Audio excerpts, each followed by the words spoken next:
미국 남부의 알칸소라고 하는 주에 아주 작은 리틀락이라고 하는 도시가 있습니다. 제가 멤피스에 목회할 때 아주 자주 갔었는데 그곳에 한인들은 한 400, 500명 이렇게 살고 있습니다.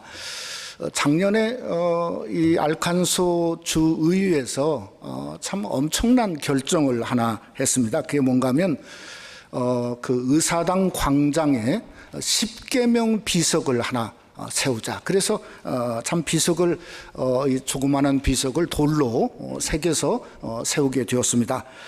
그런데 그 다음 날 무신론자가 추록을 몰고 와가지고 그 비석을 부숴버렸습니다. 그러는 바람에 또 세우기는 이렇게 세우게 되었습니다.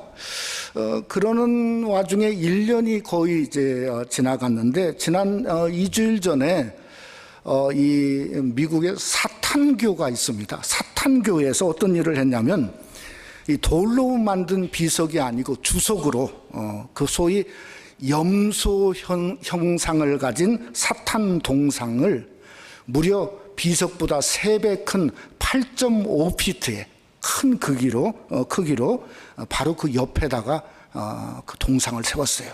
사탄 동상을.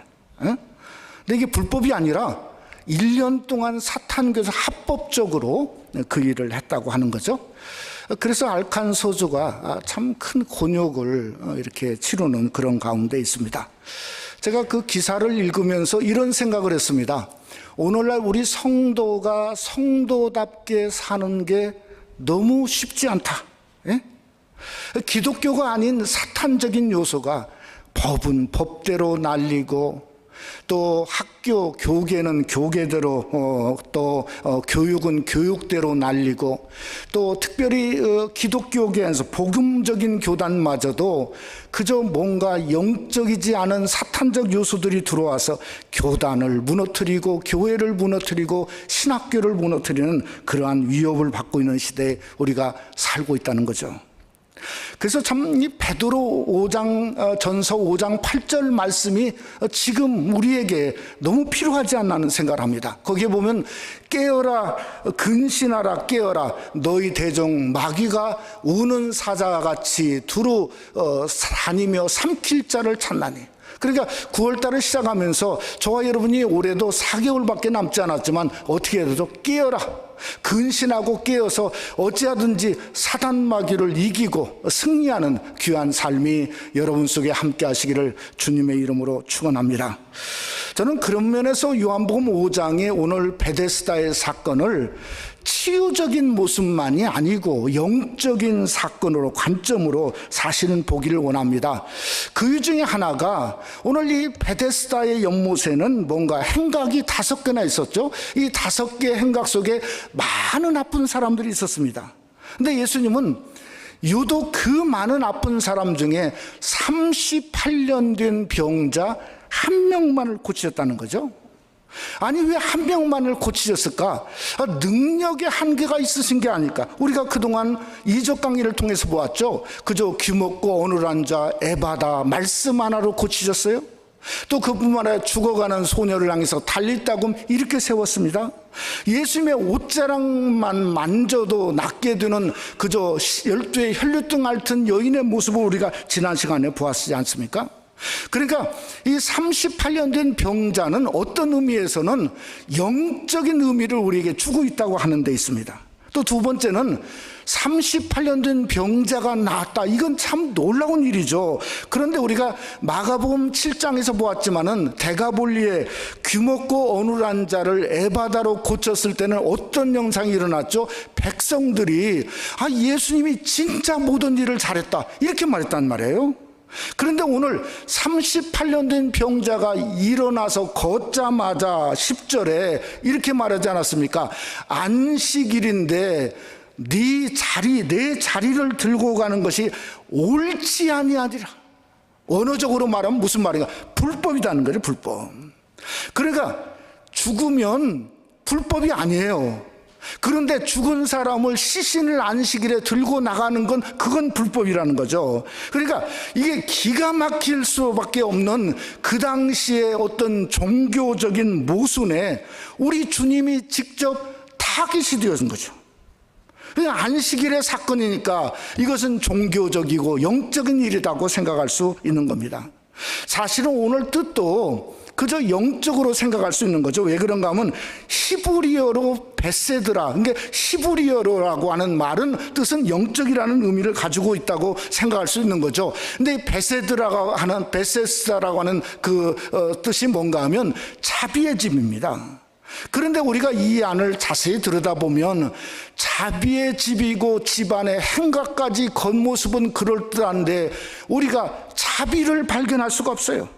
자비 대신에 죽어가는 환자들로 가득했고, 명절인데 명절의 기쁨보다는 뭔가 그 안에 물에 넣어줄 사람이 없는 그저 절망과 고독과 아픔과 죽어감으로 가득한 모습을 오늘 본문에 있다는 거죠. 너무나 본문에서 아이러니컬한 것은 뭔가 하면 오늘 우리가 생각해 볼 때 이 베데스다의 연못에 멀쩡한 사람이 있었어요. 누가 멀쩡했죠? 정죄의 매눈을 가졌던 유대인들만은 멀쩡한 사람들로 그 안에 있었다고 하는 거죠. 그러니까 여러분, 오늘날도 이런 베데스다가 어디일까 생각해 보면 사단 마귀가 판을 치는 세상이 베데스다라 생각할 수 있다고 하는 겁니다. 어쩌면은 하나님의 교회인데 예수님이 있지 않은 교회들, 겉만 그저 예배당 그러고 자비를 드러내는 그러한 어떠한 정말 그저 겉만 교회인 현대교회의 어떤 모습도 분명히 있을 수 있다는 거죠.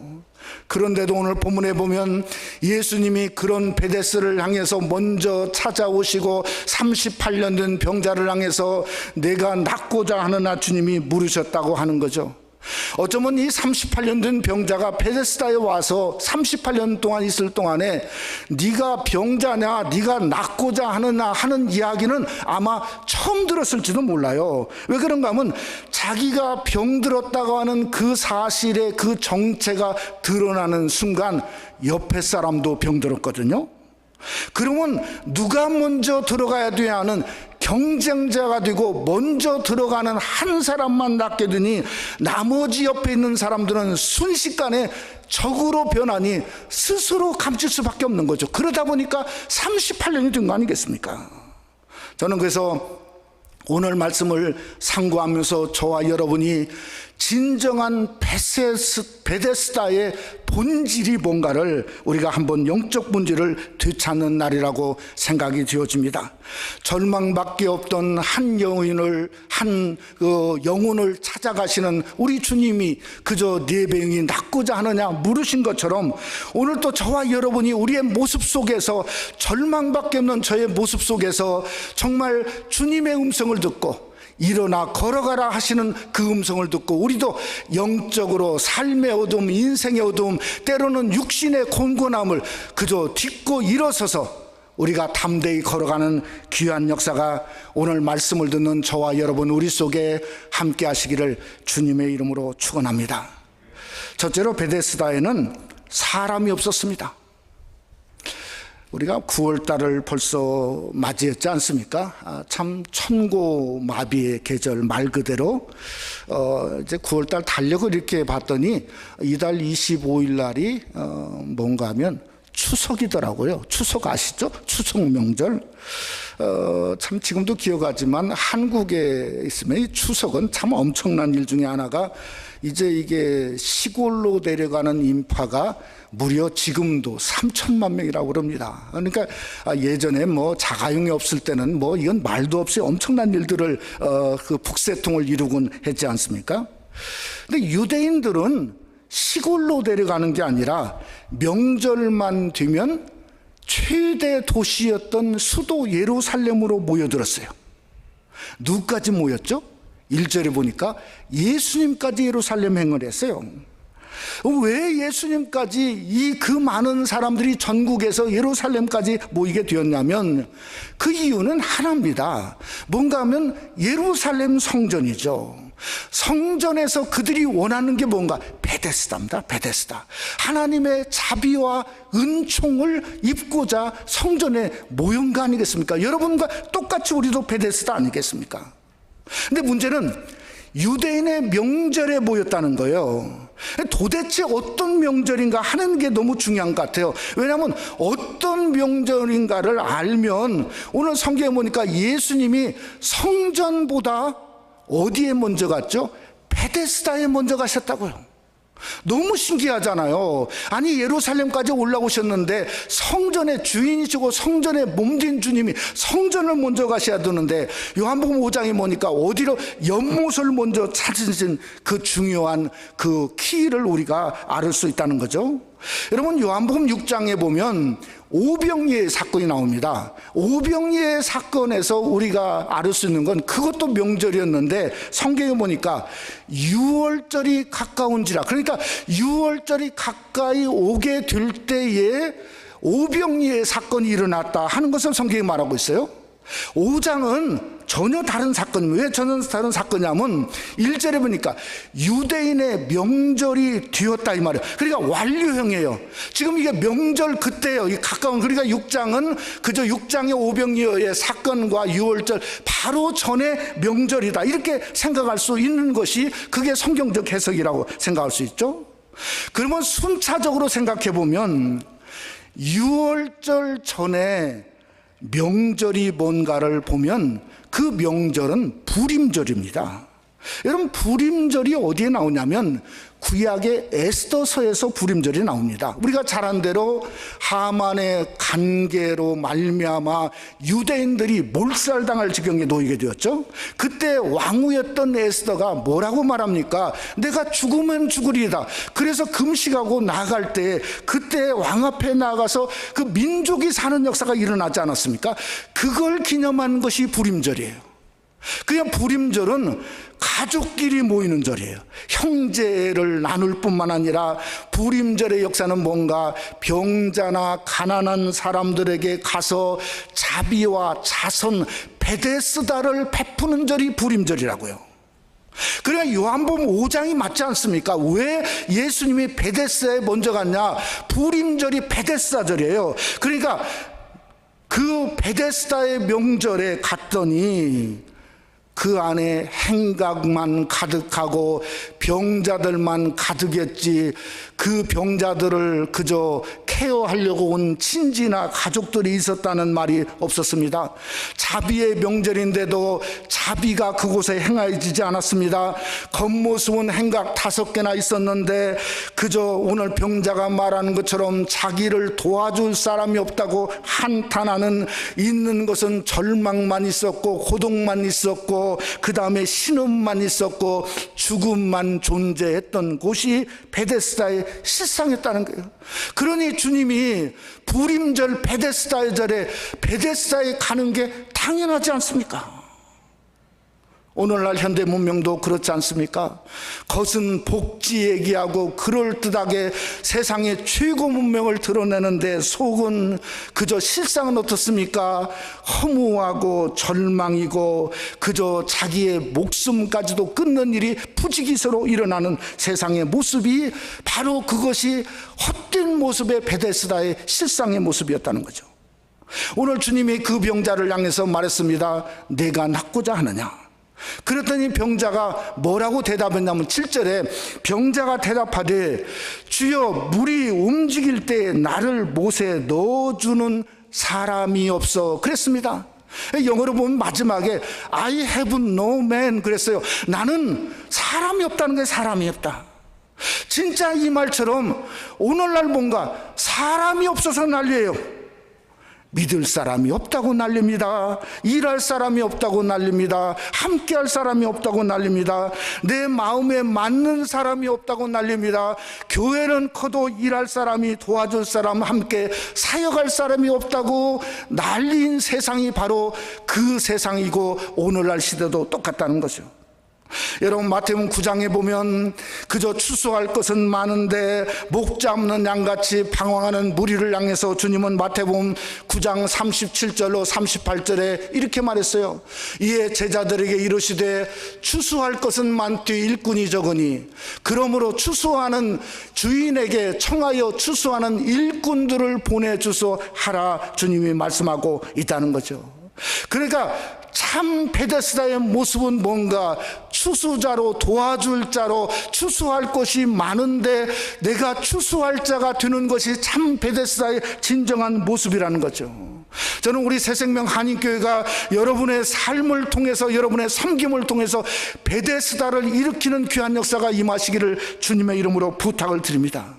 정말 이 세상에 추수할 일이 많습니다. 그런데 주님의 말씀처럼 추수한 일꾼을 보내주는 것처럼 여러분이 이곳에 왔는데 여러분을 통해서 섬기고 일하고 영혼 구원하고 하나님의 교회를 복된 교회로 만들고, 그저 이사 6장의 말씀처럼 이사가 고백한 것처럼 주여 내가 여기 있사오니 나를 보내소서 하는 진정한 사용되고자 하는 추수꾼의 일꾼의 모습이 그저 베데스다의 실상을 통해서 여러분 속에 드러나시기를 주님의 이름으로 축원합니다.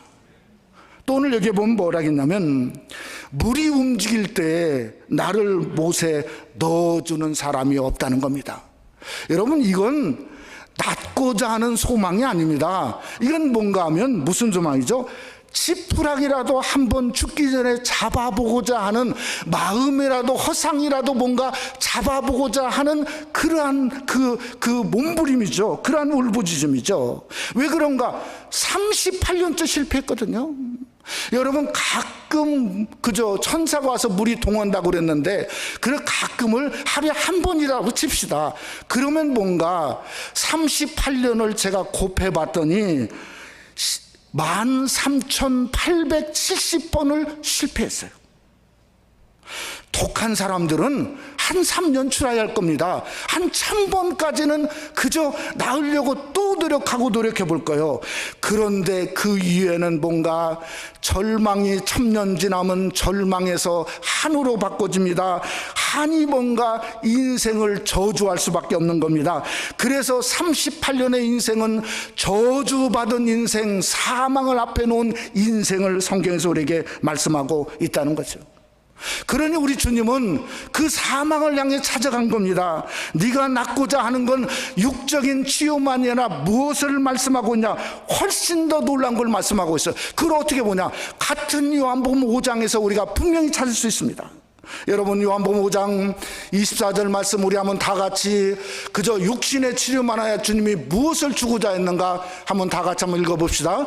내가 진실로 진실로 너에게 이르노니 내 말을 듣고 또 나를 보내신 이를 믿는 자는 영생을 얻었고 심판에 이르지 아니하나니 사망에서 생명으로 옮겼느니라. 여러분, 나를 보내신 이라고 왜 말했을까요? 여러분, 38년 된 자에게 주님이 보내심을 받았다는 거죠. 그 자는 믿으면 영생을 얻었고 심판에 이르지 아니하나니 사망에서 생명으로 옮겼느니라. 선언이죠. 사망에서 생명으로 영생을 치유와 함께 주시는 분이 예수님이라고 하는 것을 분명히 말씀하고 있다는 거죠. 여러분, 그런데도 오늘날 사람들은 베데스다의 우연과 행운이 가져다 줄 걸 찾고 있습니다. 그런데 가보면 방법이 없어요. 불가능밖에 없습니다. 그런데도 주님은 그곳을 찾아오셨다는 거죠. 우리를 찾아오신 거죠. 우리에게 낳고자 하느냐 위치하는 거죠. 일어나 걸어가라고 말씀하셨다는 거죠. 주님은 오늘 또 여러분과 저에게 그 자비를 베풀기를 원하시는 줄 믿으시기를 주님의 이름으로 축원합니다. 그 베데스다가 여러분에게 있기를 주님의 이름으로 축원합니다.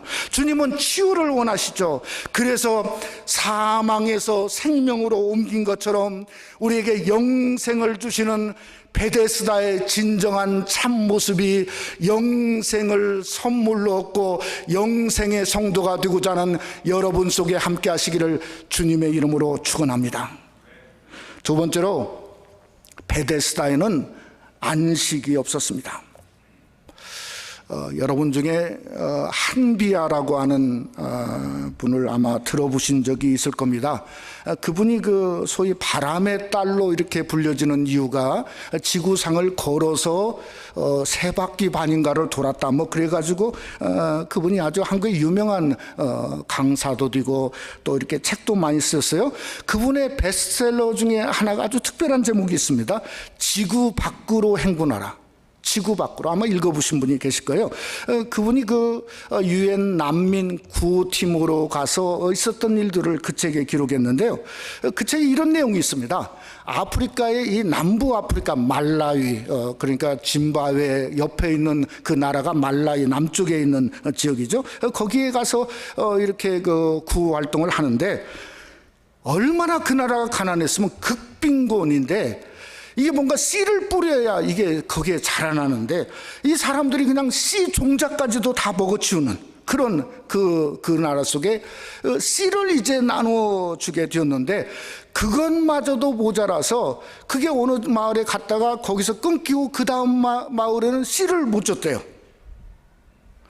그러니까 그 씨를 뿌리는 그 말에서, 마지막 그 말에서 이게 뭔가 그 씨를 이렇게 뿌리고 이제 기다리고 있는데, 그에도 역시 비가 오지 않아서, 캘리포니아도 오랫동안 비가 오지 않지 않았습니까?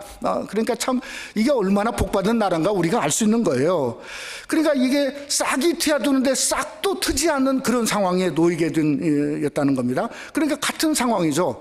그런데 씨를 준 마을과 주지 않은 마을에 전혀 다른 상황이 나왔대요. 씨를 심고 뿌려진 것을 기다리고 어떻게든 기다리던 그 마을 사람들은 그 기대감 때문에 한 명도 굶어 죽지 않았다는 거예요. 근데 그 씨마저 뿌리지 않은 다른 옆의 마을은 대부분이 다 굶어 죽었다는 거예요. 무엇을 우리가 깨달을 수 있는 거죠? 마음에 어떤 싹이 심겨져 있는가, 이게 인생이 중요하다는 거죠. 여러분의 인생의 삶 속에 절망이 씨가 심겨지면 그저 거둘 건 뭐죠? 썩을 것밖에 거둘 게 없습니다. 그러나 우리의 마음속에 저 하늘나라 천국이 심겨지면 뭐죠? 어려워도 일어나고 그저 힘든 가운데 또 일어나서 주님 바라보다 보니까 우리도 모르게 소생하는 거 아니겠습니까? 여러분, 우리는 무엇이 다른가? 골로새 2장 6절로 7절 말씀에 보면 이런 말씀이 있습니다. 그러므로 너희가 그리스도 예수를 주로 받았으니 그 안에서 행하되 그 안에 뿌리를 박으며 세움을 받아 교훈을 받은데도 믿음에 굳게 서서 감사함을 넘치게 하라. 여러분, 우리는 씨가 뭡니까? 씨가 예수 그리스도 믿습니까? 그리스도예요. 그러니까 예수 그리스도는 영생에 있습니다. 생명에 있습니다. 우리의 삶에 소생케 하는 권세와 능력에 있습니다. 그러니 그 씨를 받았으니 그리스도 안에서 행하고 일어나고 뿌리를 박으며 어떤 어려움과 환난에도 일어남으로 말미암아 삶이 하나님이 소생케 하는 삶으로 감사함이 넘치게 되는 귀한 역사가 여러분의 삶 속에 일어날 수 있다는 거죠. 저는 오늘 베데스다를 사회학적으로 한번 생각해 봤습니다. 무슨 사회인가? 그랬더니 생사를 건 경쟁 구도의 사회예요. 왜 그런가 하면요, 아니 2등만 가는 것도 대단한 거예요. 은메달만 따는 것도 대단한 거예요. 근데 2등은 소용이 없어요. 그러니 무슨 꼴찌에게 보내는 갈채, 이건 뭐 그냥 말로만 하는 거지 그런 것도 없습니다. 오직 여기는 뭔가 한 명만 나요. 1등만 존재해요. 천사가 와서 가끔 연못에 언제 올지도 모르는데 그저 물이 동할 때만, 그때에 그저 누가 1등으로 들어갈 수 있을까요? 깨어있는 사람? 천만의 말씀이죠. 깨어있다고 1등으로 들어가는 겁니까? 천만의 말씀이죠. 그저 잠 안 자고 아무리도 눈을 뜬 순간, 그 순간에 먼저 그저 보는 순간 들어간 사람이 그게 1등이란 말이에요. 그러니까 제가 생각하는 그 1등은 누군가 하면 진짜 건강한 사람들이에요. 왜냐하면 이게 내려가야 되거든요. 진짜 건강한 사람인데 병이 있는 그 병이 뭘까 생각하니까 무좀 있는 사람이라든지, 그렇죠, 무좀, 아니면 피부병, 그저 뭔가, 아니 이런 사람들만 낫는 거예요. 그 중병은 소용이 없습니다. 나을 수가 없어요. 그러니 오늘 내용도 전부 그렇지 않습니까?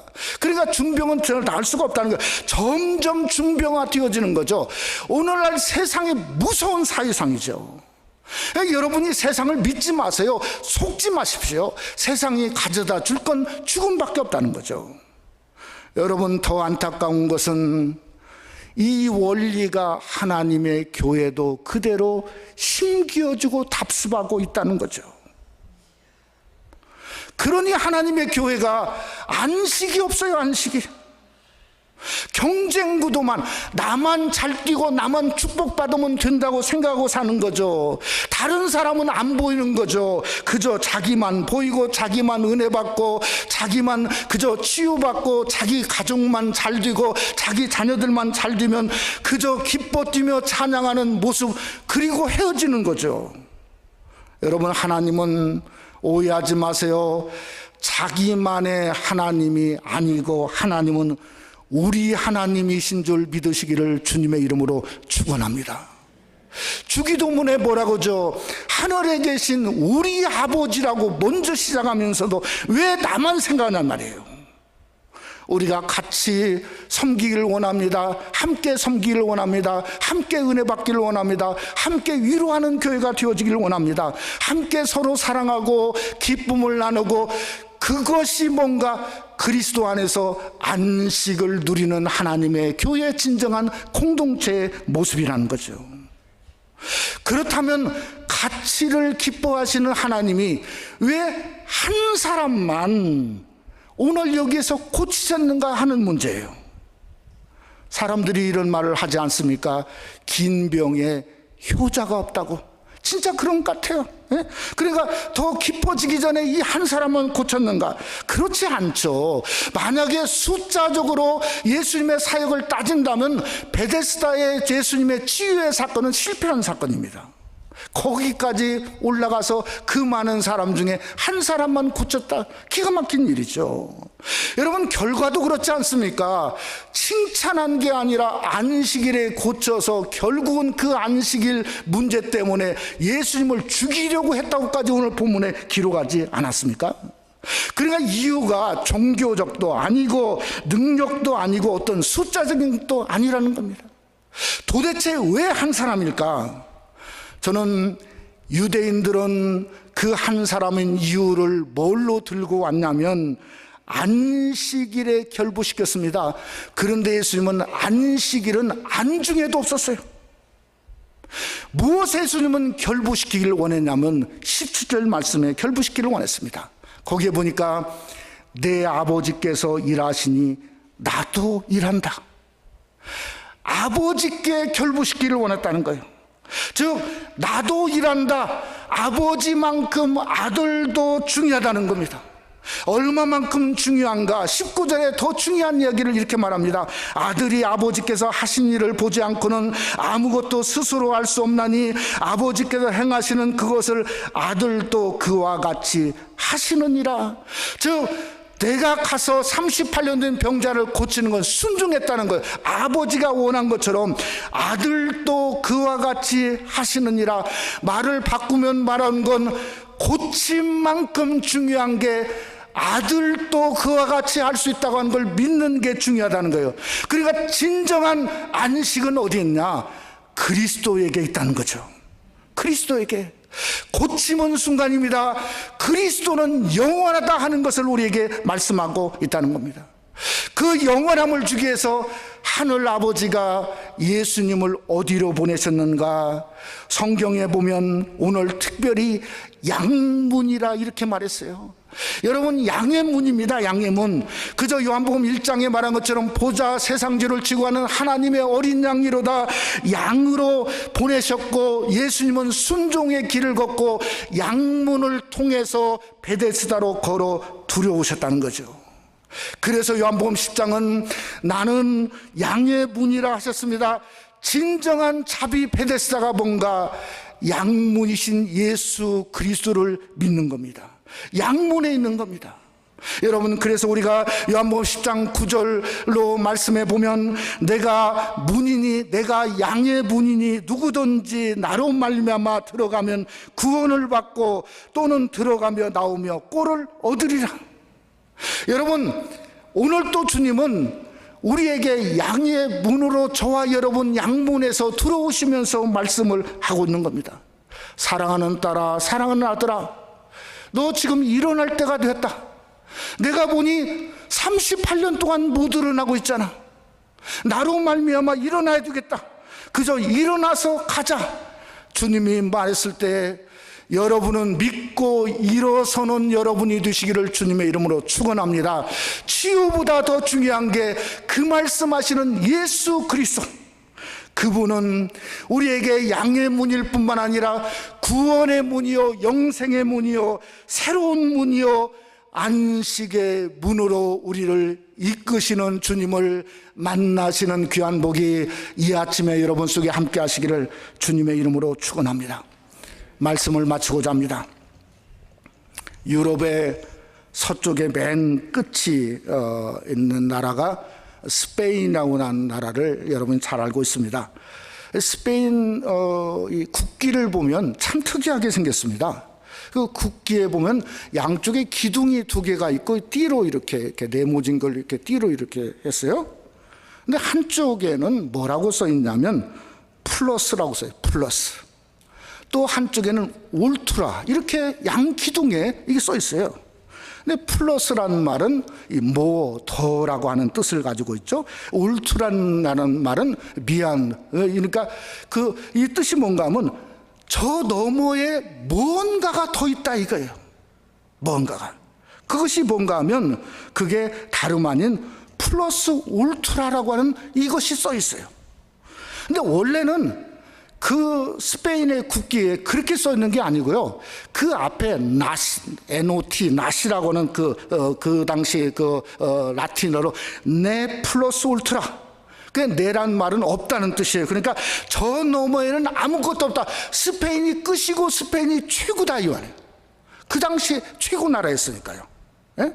그렇게 원래는 써 있다는 거예요. 그런데 이걸 완전히 바꿨어요. 거기에 그 네라고 하는 없다고 하는 걸 빼버렸어요. 왜 뺐냐면 계기가 있습니다. 1492년 그게 무슨 일이 일어났죠? 콜럼버스가 아메리카 신대륙을 발견하고 스페인으로 돌아가서 아메리카라고 하는 엄청난 땅이 있다고 하는 것을 얘기했던 해가 그때가 바로 1492년입니다. 스페인의 왕이 그것을 듣고 나서 지금까지 가졌던 네 플러스 울트라, 자기들이 최고고 자기들이 끝이고 전부 다 하는 것에 완전히 네를 빼버렸어요. 그리고 나서 뭐라고 썼냐면 플러스 울트라.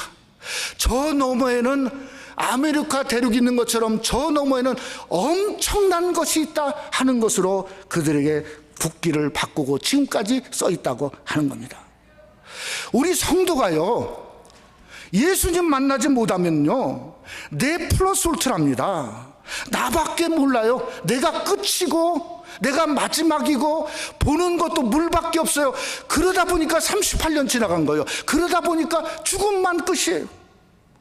그런데 그런 베데스다 마지막 생에 있을지라도 주님을 만나면 내는 빠질 수밖에 없는 거죠. 플러스 울트라. 그 너머에 영원한 나라가 있고 천국이 있고 영생이 있고. 그래서 똑같은 5장에 주님이 플러스 울트라를 우리에게 이렇게 말씀하고 있습니다. 요한복음 5장 25절, 같은 사건의 같은 장입니다. 뭐라고 말씀했냐? 진실로 진실로 너에게 이르노니 죽은 자들이 하나님의 아들의 음성을 들을 때가 오나니 곧 이때라. 지금이라는 거예요. 38년 된 그 병자, 곧 이때라, 지금이라는 거예요. 듣는 자는 살아나리라. 아멘. 예수님 한 분으로 바꿔줬어요. 플러스 울트라로 바꿔줬어요. 오늘 또 주님은 여러분의 삶을 통해서 38년 된 여러분의 삶 속에 나라고 하는 고집덩이를 깨트리기를 원합니다. 그래서 양문을 향해서 오는 겁니다. 내가 양의 문이라고 온 겁니다. 나를 믿으라고 하는 겁니다. 네가 낫고자 하느냐 물으신 겁니다. 낫고자 하면 일어나서 걸으라고 주님이 말씀하고 있는 겁니다. 여러분, 주님과 함께 우리가 일어남으로 말미암아 일어나서 걷기 시작하면 우리에게 그저 무엇이 보이냐? 플러스 울트라, 그 너머에 영생이 보이고 영원이 보이고 양의 문을 향해서 주님과 함께 들어가며 나오며 꼴을 넣는 귀한 역사가 여러분의 삶 속에 임하며 드러나시기를 주님의 이름으로 축원합니다.